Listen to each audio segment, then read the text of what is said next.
असतं ज्यावेळेस हे गोष्टी असतात, दिस इज तीन खूप महत्त्वाचे स्टेक होल्डर आहेत त्याच्यामध्ये.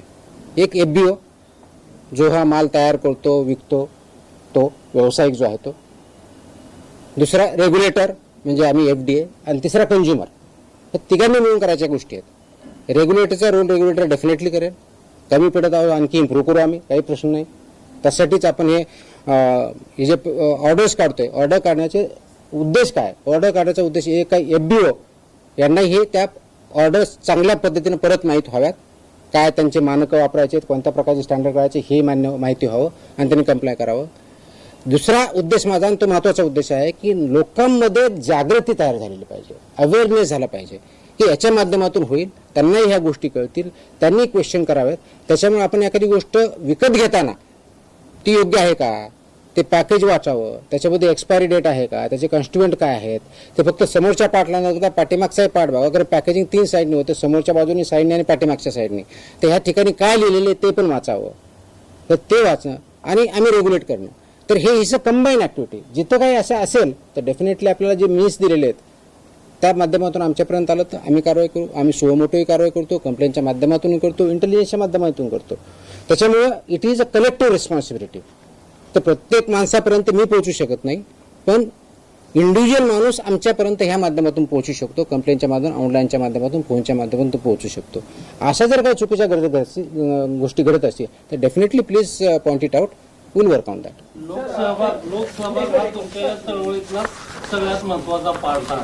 ऑफकोर्स आता जे डेअरी आहेत म्हणजे जे सुट्ट दूध विकतात, तर त्याच्यातील जी तुमची जी मानकं आहेत की बाबा एवढं याचं असलं पाहिजे, तर सामान्य माणसाला त्या ठिकाणी ते बघायला, म्हणजे पॅकिंगला तुम्ही व्यवस्थित पॅकिंग आहे की नाही हे बघायला स्कोप आहे किंवा, पण जे सुट्ट दूध त्या डेअरीतून मिळतं. मी आता खूप क्लिअरली सांगितलं, सुट्ट्यात बघायच्या बाबतीत व्हेरी क्लिअरली मी सांगितलं की तुम्हाला पॅकेजमधलं ओपन करून विकता येत नाही. शेतकरी स्वतः काढलेलं आहे, ते दिलेलं आहे, त्याप्रमाणे तो विकू शकतो. पण बऱ्याच शहरामध्ये हे जे पॅकेजमधलं दूध आहे ते काढून त्याच्यामध्ये वेगळ्या पद्धतीने काही केमिकल असतात ते विकलं जातं. तर शक्यतो ते अवॉइड करावं, अनलेस आपल्याला माहिती आहे की हा शेतकरी आहे आणि तो खरोखर देतो. आता आम्ही ह्या कारवाई सुरू झाल्यानंतर माझ्याकडे असेही फीडबॅक आहेत की बऱ्याच ठिकाणी रोडवर दूध विक्रेते बसायचे, ते आता बसणं बंद झालं आहे. याचा अर्थ काय होतो? याचा अर्थ देर आर सम प्रॉब्लेम. तर शहरामध्येही आपल्या बऱ्याच वेळेस आपण करतो की बाबा मला पॅकेजमध्ये प्रॉब्लेम वाटतोय, ते काही चांगलं नाही आहे म्हणून मी सुट्टं दूध घेईल. तर सुट्टं दूध जर घ्यायचं असेल तर एन्श्युअर करा की खरोखर तो फार्मर आहे किंवा फार्मर म्हणून आणलेला आपल्याकडे जेन्युइन आहे आणि मध्ये तो भेसळ करणार आहे, एवढं एन्श्युअर करा.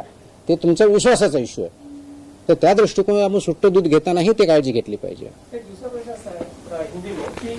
हिंदीमध्ये नाही, इंग्लिश किंवा मराठी.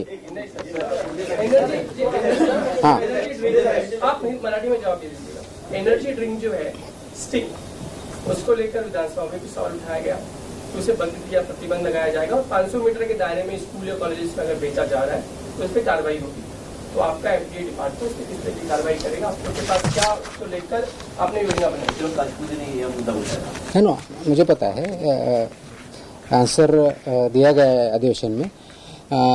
इश्यू एवढा आहे की हे जे सो कॉल्ड एनर्जी ड्रिंक्स आहेत, त्याच्यावरती एनर्जी ड्रिंक लिहिलेलं आहे, 2 दिवसापूर्वी किंवा 3 दिवसापूर्वीची फसायची ऑर्डर, 30 जून 2026ची फसाईने ऑर्डर्स काढल्या आहेत, नोटिसेस काढलेल्या आहेत. हे जे सो कॉल्ड एनर्जी ड्रिंक लिहिलेलं आहे ते लिहिता येत नाही, क्लेम करता येत नाही, म्हणून 30 जूनच्याच फसाईच्या ऑर्डर्स आहेत.